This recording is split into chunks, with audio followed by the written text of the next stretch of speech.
Hei, mina olen Heidi Plumberg, sinu terapeut, sinu coach, sinu mentor ja täna ma tahan rääkida sulle enesekindlusest.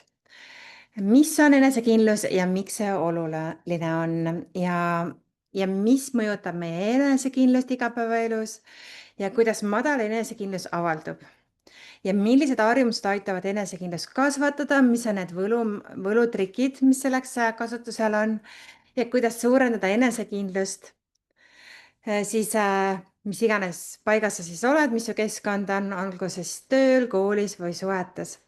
Kuidas enesekindlalt sa oma arvamust väljendada, kuidas ületada hirm, ebaõnnestuda ja võtta riske ja kuidas enesekindlus on siis, kas ta on siis tegelikult kaasasündinud sulle või see on ka õpitav.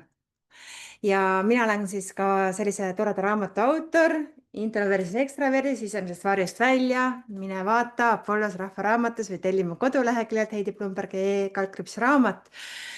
Ma loodan, et sa saad sellest videost siis rohkem teada minu kohta ja võib-olla soovid minuga töötada, broneerida endale online konsultatsiooni või tulla kohale Tartusse minu kabinetti. Enesekindlus on siis midagi, kui sa julged olla sina ise, sa oled täiesti kohal, sa oled õnnelik, sa oled rõõmus, sa oled tänulik. Enesekindlus on kõik see asi, mis tegelikult kiirgab inimesest välja.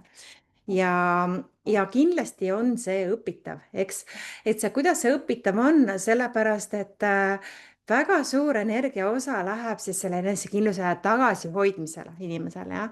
Et need inimesed, kes on väga tagasihoidlikumad ja pigem nagu arad, neil läheb väga palju energiat läheb selle enesekindluse tagasihoidmise peale.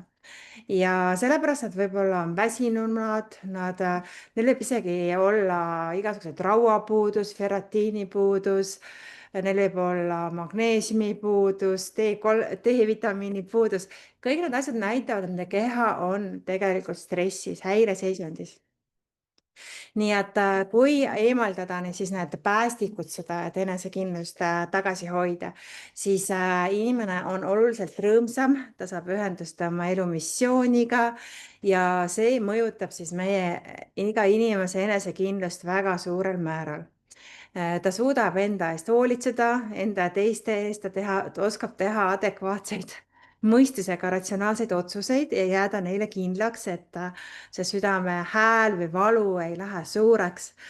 Ja mul on nagu väga-väga palju kliente olnud aastate jooksul, kindlasti sadu kliente, nii mehi kui naisi, kellel on siis madal enesekindlus ja see võib välja paista ka näiteks suhetes, et kus neil on toksilised suhted partneriga, kus see partner kontrollib neid, kas siis rahaliselt, vaimselt, seksuaalselt ja see enesekindlus siis kogu aeg inimene vajub rohkem kössi, on ju, ja hea näide on ka selles, kuidas siis need elevandid on ju, kuidas need suured elevandid tsirkuses, miks nad lihtsalt ära ei lähe, on ju. Miks nad lihtsalt ära ei lähe ja üks koolitaja rääkis väga toreda loo, ta oli siis selline energia coach ja ta rääkis sellise loo, et juba päris väikestele elevantidele pannakse siis selline raudkett jala ümber, on ju, ja ta ei saa ära minna, ta proovib, ta sikutab ja ühel hetkel ta annab alla. Ja siis see raudkett asendatakse juba tavalise nööriga, et mis isegi ei pea enam olema kuskil kinni, et ta lihtsalt tunneb, et see asi on ja ta saab aru, et tal ei ole mõtet sikutada, sest tema jõud ei käi üle. On ju, ja nii on ka enesekindlusega, et sa lihtsalt ei tee asju, sa ei proovi asju, sa ei võta julgemaid väljakutseid, sa ei lähe ka oma karjääris edasi. Sa võib-olla töötad ühel ja samal töökohal üle 30 aasta, sellepärast et see on oma mugavustsoonis, on ju.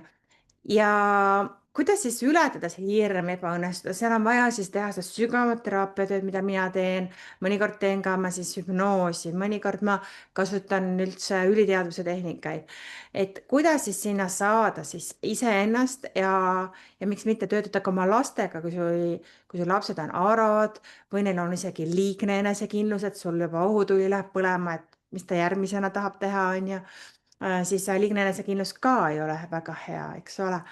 Nii et ta võib olla ka liialdatud enesekindlus ja enesekindlust saab ka kasvatada ja kui sa enda enesekindluse korda teed, siis suure tõenäosusega sinu lastel kasvab ka terve enesekindlus, terved piirid ja ja igapäevaselt, kui sa õpid, kuidas inimestel enda ümber enesekindlust tõsta, on see siis laps, kelle enesekindlust tõsta või siis enda enesekindlust, oma partneri enesekindlust tõsta, et iga päev olla parim versioon iseendast, siis see on tegelikult energeetiline nihe, mis toimub siis juba sügavamatel koolitustel ja sessioonidel.